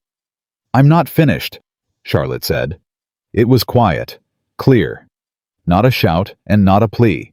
The voice of a woman who knew exactly where she stood and was not moving. Blackwood stopped. "The Garcias," Charlotte said, turning back to the room. Miguel Garcia believed he had misread his own loan contract. He believed he had made a mistake. He had not made a mistake. He was robbed. She looked at Miguel, who sat in the fourth row with his hands clasped and his eyes bright. The Hendersons. Carl and Ruth Henderson had their north fence destroyed by men employed by this man on the night of November 3rd, specifically to create a financial crisis that would force a sale. She looked at Ruth, who was not crying. She was watching Blackwood with an expression that had moved past grief into something harder and more permanent. Ethan Walker's barn was burned 4 nights ago by the same men for the same reason. A murmur moved through the room. "These are not business transactions," Charlotte said. "This is a campaign of coordinated fraud and intimidation against families who have built their lives in this valley, conducted by a man who intends to profit from a railroad land deal that he has been concealing from every person in this room." She looked at Blackwood one final time. "A complete evidentiary package documenting all of this has been delivered to the office of Federal Territorial Marshal Theodore Kane in Cheyenne. As of this morning, that office has confirmed receipt." She had not known that last part until 2 hours ago, when a telegram had arrived at the post office addressed to Charlotte Bennett from Marshal Kane's office, acknowledging receipt and stating that an agent would be dispatched within the week. She had not told Ethan about the telegram until they were riding to the meeting. He had looked at her. "When did you send the preliminary notice?" he said. "The same night I wrote Cheyenne the first time," she said. "I sent 2 letters, one to the bank, one to the marshal's office. I wanted the clock to start as early as possible." He had been quiet for a moment. "You planned this from the 2nd week," he said. "I planned for the possibility," she said. "I hoped I was wrong about how far Blackwood was willing to go." "And the confirmation this morning means we have federal backing when we walk into that room tonight," she said, "which changes everything." Now standing in the town hall with 60 people and Victor Blackwood watching her, she felt the confirmation of that calculation settle through her like something solid. Blackwood had gone very still on the platform. Pruitt beside him was looking at his shoes. Creech in the back of the room was looking at the door. "I would suggest," Charlotte said to the room calmly, "that anyone who has received an offer from Meridian Land Partners that they have not yet accepted hold, and anyone who has sold consult the federal marshal's office about the circumstances of that sale." She gathered her documents. "That is all I have." She sat down. The room erupted. Not violence, talking all at once, the accumulated pressure of a community that had been watching something happen at its edges without understanding it now, understanding it all at once.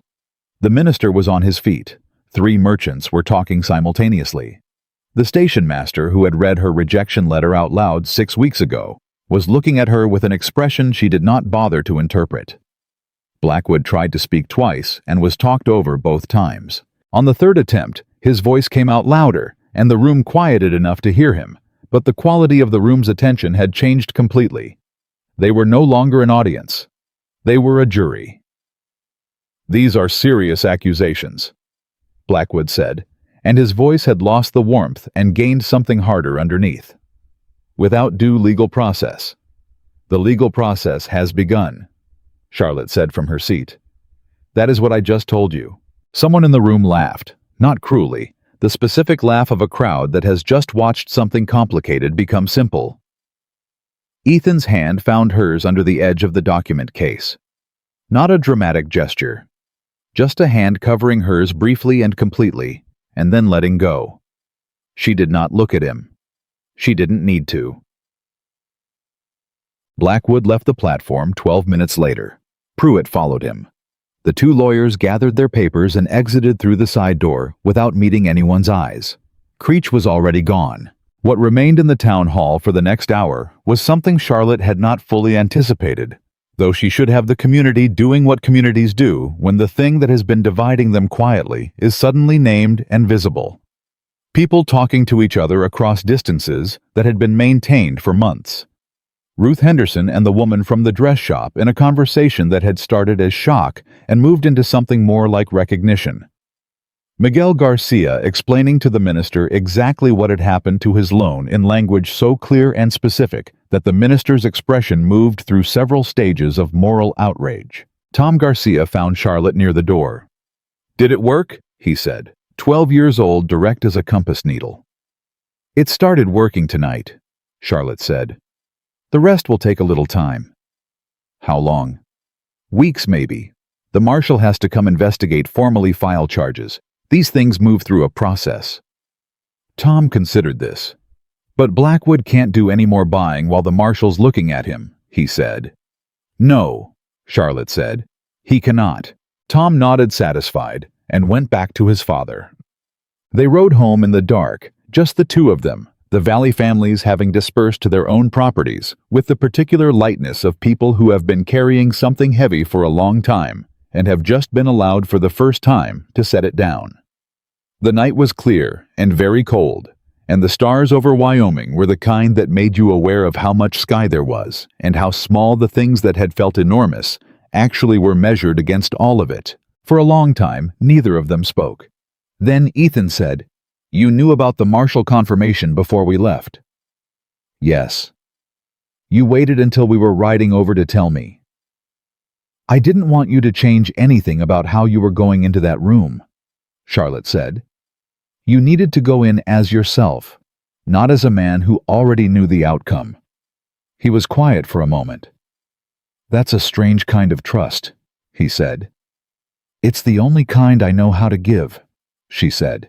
Another silence.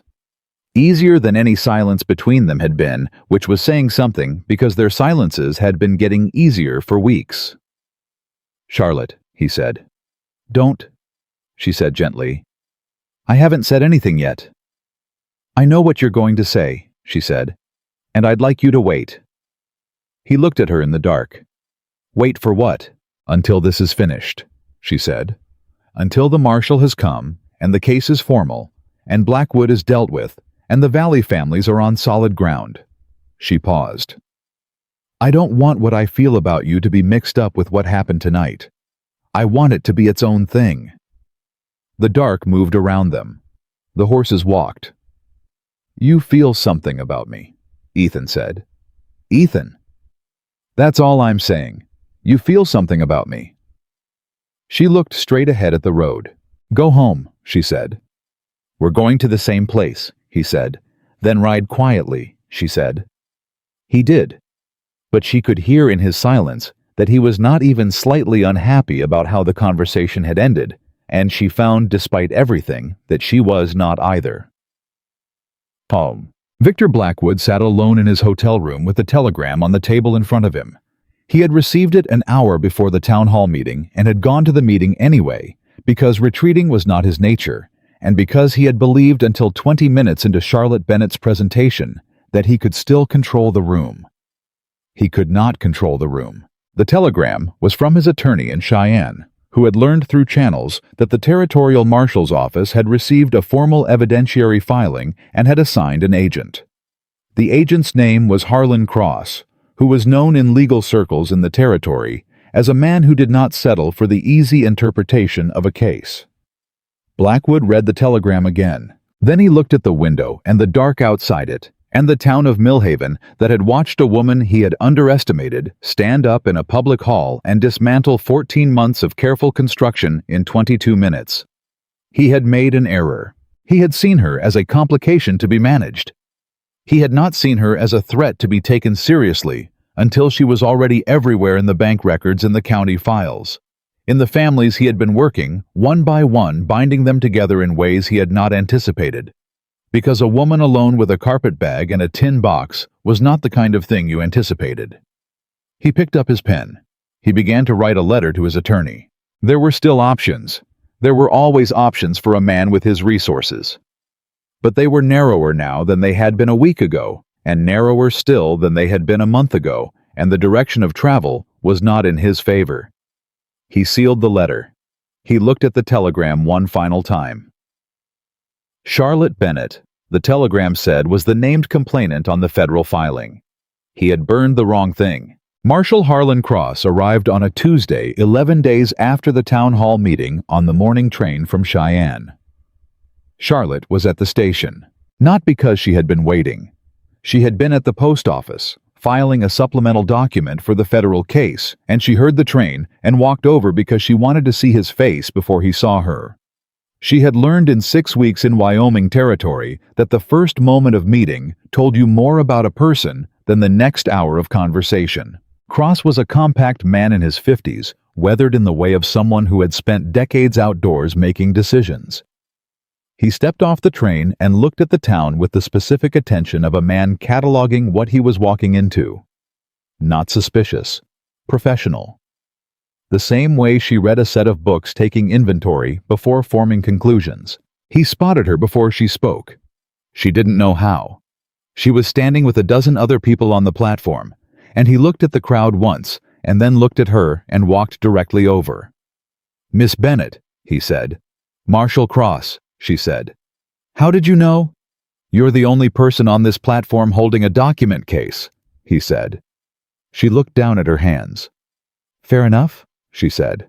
They walked to the hotel and she briefed him for 2 hours at the corner table, while Cross read every page she put in front of him in the same methodical way, completely without rushing, without asking questions until he had finished a section, and then asking questions that told her he had understood what he read. Not just the surface of it, the implications. When she finished, he sat back and looked at the organized stack of documents between them. "You built this in 6 weeks," he said. "The evidence was already there," she said. "I just read it. Most people wouldn't have known what they were reading." Most people weren't trained to. Cross looked at her for a moment. "You understand that Blackwood will have legal representation in Cheyenne that will challenge every piece of this?" "Yes." "And that the process will take months, possibly longer." "I understand that," she said. "But the filing freezes the transactions. He cannot complete any further purchases while under federal investigation, and the transactions already completed under fraudulent conditions are subject to review and potential reversal." She met his eyes. "That's what the families need right now. Time, stability, the knowledge that what was taken from them can be returned." Cross nodded slowly. "I'll need statements from every affected property owner," he said. "I have signed statements from 6 families," Charlotte said. She produced them from the document case. Ada Morse's professional statement is there as well. She's the county records administrator. Her testimony covers the filing irregularities from an official position. Cross looked at the statements. He looked at her. "Miss Bennett," he said, "in 20 years of federal work, I have received exactly 3 civilian evidentiary packages that were organized to a professional standard." He paused. "This is the 4th. Charlotte did not smile, but she felt something settle in her chest that had been held tight for 6 weeks. "When do you want to speak with Victor Blackwood?" she asked. "This afternoon," Cross said. "Before he has time to move anything he hasn't moved already." Ethan was splitting wood in the yard when Charlotte rode back and told him the marshal had arrived and was moving immediately. He set the axe down. "Today," he said. "This afternoon," she said. "He's going to the hotel to speak with Blackwood directly. He wants you and the Garcia and Henderson representatives available tomorrow morning for formal statements." Ethan was quiet for a moment. He looked at the site where the barn had been, the cleared frame, the stacked salvage lumber the Valley families had helped him pull from the wreckage over the past week, the new foundation posts they had set on Saturday, 4 families working side by side in the cold. "It's actually happening," he said. "It's been happening," Charlotte said. "Today it becomes official." He looked at her. "You don't celebrate," he said. "I've noticed that. You finish one thing and you move to the next thing without stopping." "There's still work to do." "There's always work to do," he said. "That's not a reason." Charlotte looked at the salvage lumber. She looked at the foundation posts. "When it's finished?" she said. It was what she had told him on the ride home from the town hall. "When Blackwood is dealt with and the families are on solid ground." "You said that before. I meant it before." "Charlotte." His voice was quiet and direct. "The marshal is here. The case is filed. You have done what needed doing." He stepped closer. "When is it finished enough?" She looked at him. He was standing in his yard with sawdust on his coat and his hat pushed back and his eyes steady on her face, and he was the most honest thing she had looked at in as long as she could remember, a man who said exactly what he meant and waited for you to say what you meant back without pressure and without retreat. "Ask me again on the other side of tomorrow," she said. "All right," he said. "I will." What happened that afternoon in the Millhaven Hotel was not something Charlotte witnessed directly, but Cross told her about it that evening with the sparse economy of a man who reported facts and let them speak. Blackwood had been in his room when Cross knocked. He had his attorney present, a man who had ridden up from Cheyenne at some point in the past week, which told Cross and Charlotte both that Blackwood had known the marshal was coming and had prepared. The attorney had objected to the interview. Cross had presented the Federal Investigation Authority, and the attorney had read it and then been quiet for a long time. Blackwood had answered every question, carefully, thoroughly, with the control of a man who had been preparing for this conversation for 11 days. He had denied knowledge of the overcharges, attributed them to administrative error at the bank. He had denied any involvement in the water contract dispute, calling it a private matter between Walker and Cowell. He had acknowledged ownership of Meridian Land Partners, but characterized the purchases as legitimate investment activity with no connection to the financial pressures experienced by selling families. "He's good," Cross said. "His story is consistent, and he hasn't made the mistake of claiming ignorance where the documents prove knowledge." "He knows the documents," Charlotte said. "He's been building his response to them for nearly 2 weeks." "Yes," Cross said. "But he made one error." She waited. "I asked him about the notary," Cross said. "The Cheyenne notary whose seal appears on both the fraudulent bank documents and the deed modifications. I asked him casually, as if it were a minor procedural question." Cross looked at her. "He said he wasn't familiar with that individual." Charlotte was still. "His attorney tried to walk it back immediately," Cross said, "but Blackwood had already said it. And I have a signed statement from that notary obtained by my office in Cheyenne 3 days ago, in which the notary states that Blackwood personally directed him to authenticate the modified deed documents, and that he was paid directly by Blackwood's attorney." Charlotte looked at Cross. "You had the notary statement before you arrived," she said. "My office has been building a parallel case since your preliminary letter arrived," Cross said. "Your evidentiary package confirmed and extended what we already had." He paused. "You were not the only one who found the pattern, Miss Bennett. You were the one who found it fastest." Charlotte sat with that for a moment. "Then Blackwood lied to a federal marshal this afternoon," she said. "He said he didn't know a man who has a signed statement saying the opposite," Cross said. "Yes, that changes the case." "Significantly," Cross said. The formal arrest came on Thursday morning. Charlotte was not there for it. She had been at the Garcia ranch collecting Miguel's signed statement when it happened, and she heard about it from Tom Garcia, who had ridden into town on an errand and come back at speed with his eyes bright and his voice barely under control. "They took him," Tom said. "Marshal Cross and 2 deputies, right out of the hotel. His attorney was shouting, and Cross just walked him out." Miguel Garcia sat down in his chair and put his face in his hands. Not grief. The release of something that had been held so tightly for so long that letting go of it required a moment of complete stillness. Charlotte put her hand briefly on his shoulder. She did not say anything. There was nothing that needed saying. Tom looked at her. "Is it over?" he said. "The arrest is the beginning of the legal process," she said carefully. "The trial will take time, but the immediate danger is over. He cannot conduct business while in federal custody. The Meridian purchases are frozen. The marshal's office will begin the reversal proceedings for transactions conducted under fraudulent conditions." She looked at Miguel, who had lifted his face from his hands and was sitting straight again. "Your property is yours. It was always yours. Now the law will say so clearly." Miguel Garcia looked at her with an expression she felt in the place she had been keeping carefully insulated for 6 weeks. My son walked 3 miles to warn Ethan Walker, Miguel said, the night the Henderson fence burned. I remember, Charlotte said. Tom told me you were the one who said to hold. When everything was falling apart and Blackwood's men were everywhere, and we thought... Miguel stopped. Tom said you told him to tell me to hold. Charlotte looked at Tom, who was watching her with the uncomplicated admiration of a 12-year-old who had decided she was the most competent person he had ever encountered. I told him to tell you the truth, Charlotte said, that you weren't alone, that's all. That was everything, Miguel said.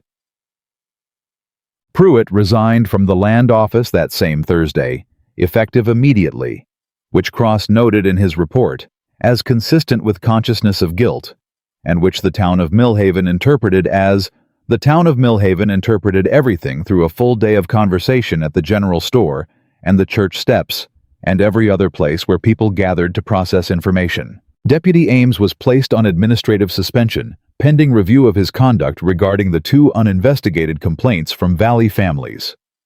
Cowell, the water contract holder, received a federal notice of fraudulent contract enforcement and immediately retained an attorney of his own, which Charlotte noted with satisfaction meant he was worried, which meant there was something to worry about, which meant the case against the full network was stronger than even she had built it. Ada Morse was formally commended by the county commissioner, who had spent the 2 days since the town hall meeting, discovering that he had been significantly less informed about his county's land situation than he should have been, and was now compensating with visible administrative energy.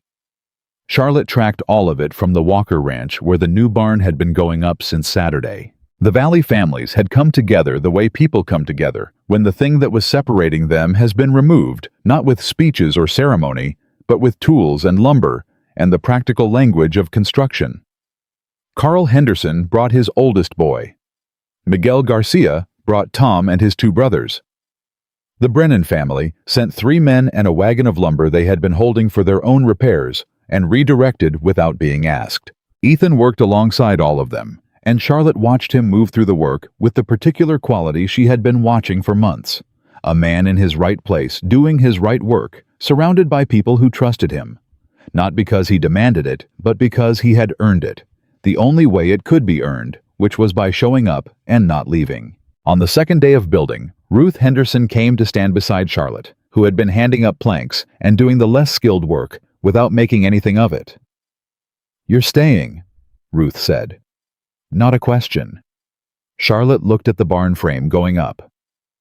I believe so, she said. Good, Ruth said, and went back to work. The barn was finished on a Friday afternoon, 8 days after the arrest, and the finishing of it had a completeness to it that went beyond lumber and nails. Ethan stood in the yard and looked at it for a long moment, and nobody said anything because the moment didn't need words. Then Carl Henderson said, "Somebody ought to get a drink," and the tension broke into laughter and the kind of easy movement of people who have been through something hard together and come out the other side, still standing. Someone produced a jug. Someone else produced cornbread. The Coleman girl, who was 17 and angrier than the adults around her, turned out to have a singing voice that stopped conversation when she started, which she did without preamble or announcement, just began, and the valley gathered around her and listened. Charlotte was standing at the edge of the yard when Ethan came and stood beside her. They watched the gathering for a moment. "You said ask you on the other side of tomorrow," he said. "That was 11 days ago," she said. "I know," he said. "I was waiting for you to tell me it was finished enough." Charlotte looked at the new barn, at the families in the yard, at Tom Garcia, who was trying to teach the Coleman girl's younger brother a card trick, with a patience that made her think he would be a good man when he grew up. She thought about the train platform 6 weeks ago. The letter read aloud, the laughter, the $3 for her inconvenience. She thought about a carpet bag and a tin box and a 2-mile walk on a cold October morning toward a notice card she had nearly missed under a water-stained announcement about stray cattle. "It's finished enough," she said. Ethan turned to look at her. "Then I'm going to say what I tried to say 11 days ago on that road," he said. "And I'd like you to let me say it without stopping me." "All right," she said. "I have been on this land for 9 years," he said. I built what I could build alone, and I lost ground. I couldn't hold alone, and I had gotten to the place where I understood that holding on was the best I could do. Not thriving, not building, just holding. He paused. You walked up that road, and in 3 weeks, you recovered $43 from a bank that had been stealing from me, identified a fraudulent water contract, documented a federal fraud case, organized 6 families, and faced down a man's hired muscle on my porch with a fence post driver in your hand. He paused again. And somewhere in the middle of all that, I stopped thinking about what you were doing for this ranch and started thinking about what this place would be without you in it. Charlotte looked at him. You fixed the lamp oil, she said, 3 times, without being asked. That's not what I'm talking about, and you know it, he said. I know, she said. I'm talking about what I noticed first. She turned to face him fully. I noticed that you were a man who saw what needed doing and did it without making anything of it, without expecting credit or acknowledgement, without keeping a ledger of what was owed. She paused. I have kept ledgers my entire life. I know what it means when someone doesn't. Ethan looked at her. Stay, he said. Not for the ranch, not for the accounting, for me. Because I would like to spend the rest of my life being someone worth staying for. Charlotte Bennett had crossed 2,000 miles on the promise of a practical arrangement, had been left at a train station with $3, and a crowd laughing at her back, had walked 2 miles on a cold morning toward a notice card she had nearly missed, and had spent 6 weeks doing the hardest work of her professional life in a failing ranch in Wyoming Territory.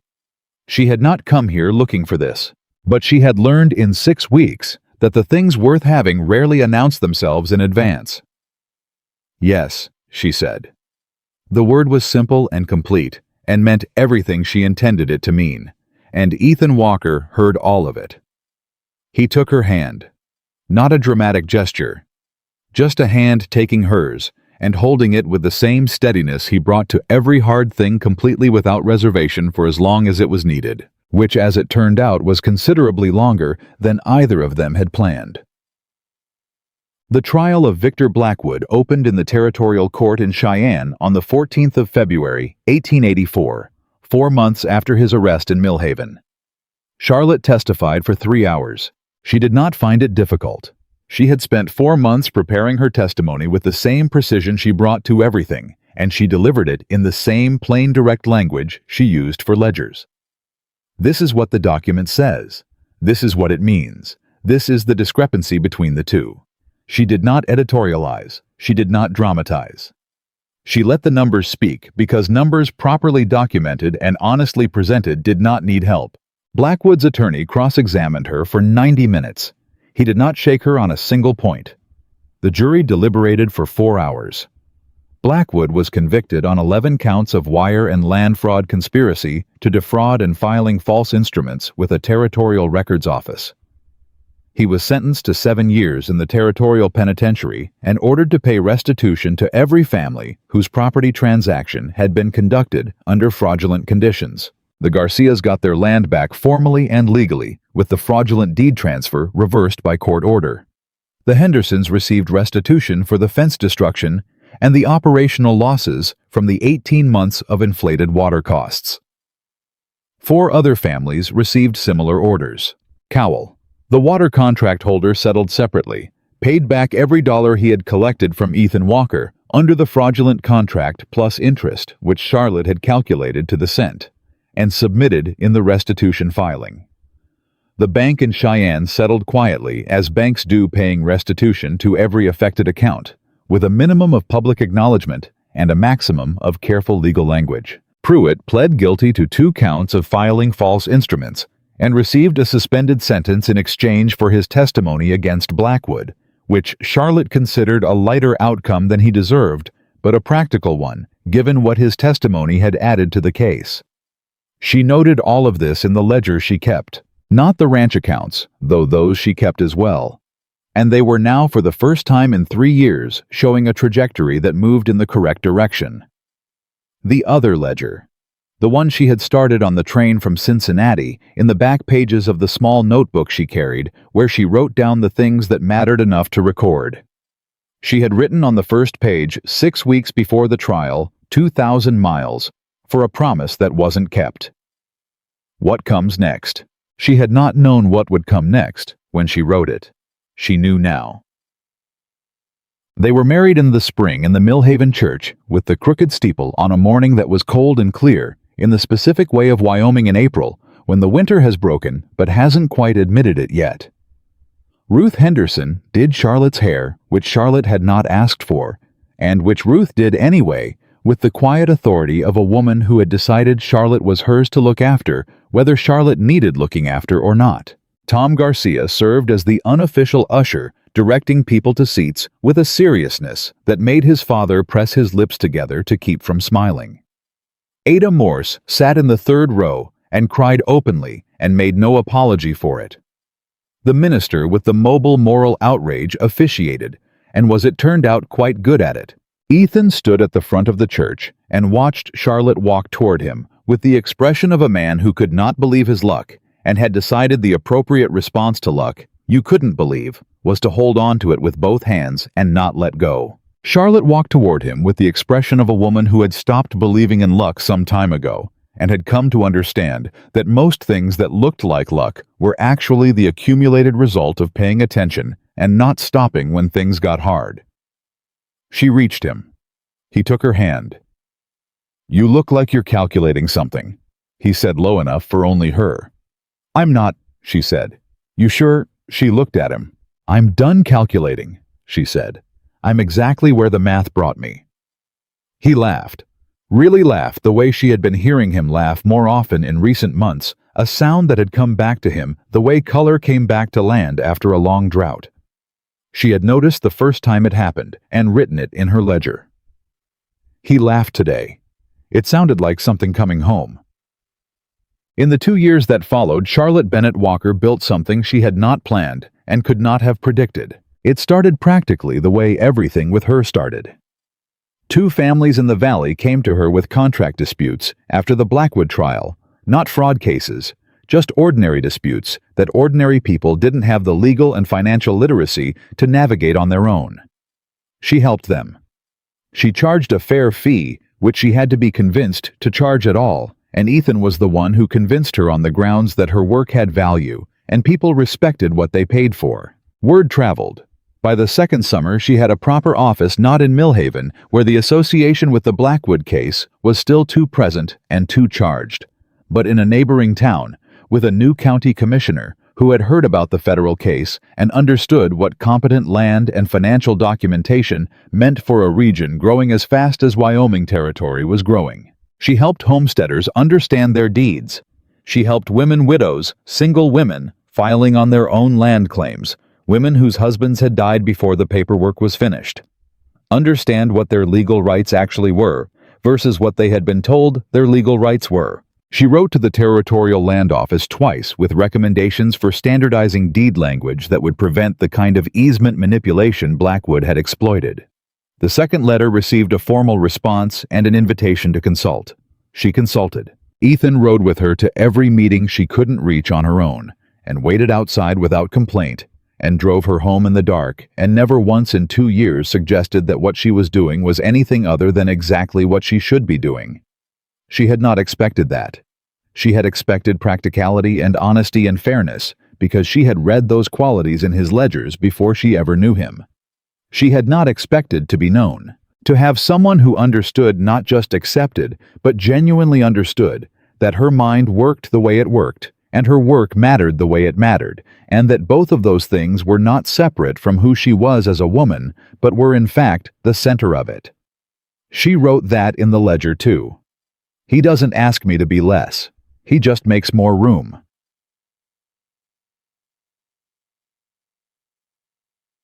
On a September morning in 1885, Charlotte Walker sat at the kitchen table, the same table where she had first spread 3 disordered ledgers and found a man's life written in imperfect numbers, and opened the letter that had arrived on the morning mail. It was from a woman in Nebraska. She had heard through the chain of word of mouth that connected women across the frontier in the way that rivers connect towns you'd otherwise think were separate about a woman in Wyoming who helped people with land documents and financial disputes. She had a situation. She described it carefully in the letter, 3 pages precise, with specific details about dates and contracts and what she believed had gone wrong. Charlotte read it twice. She recognized the pattern immediately. Different actors, different instruments. Same fundamental scheme, a woman with land being maneuvered toward a sale she didn't want to make by people who understood the paperwork better than she did.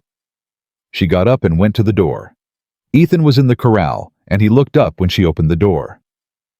"I need to write to Nebraska," she said. He looked at the letter in her hand. "Bad," he said. "Fixable," she said. "But someone needs to fix it."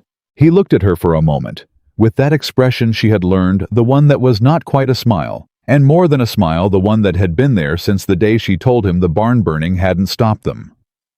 "Then fix it," he said. Charlotte went back inside. She sat down at the table with a clean sheet of paper and her best pen, and she began to write.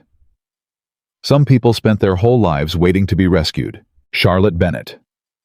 Walker had walked 2,000 miles, read the truth in numbers that liars thought were hidden, and stood in a burning yard and told a dangerous man to his face that she was not stopping. She had not come to Wyoming to be saved. She had come to build something worth staying for. And that in the end was exactly what she had done.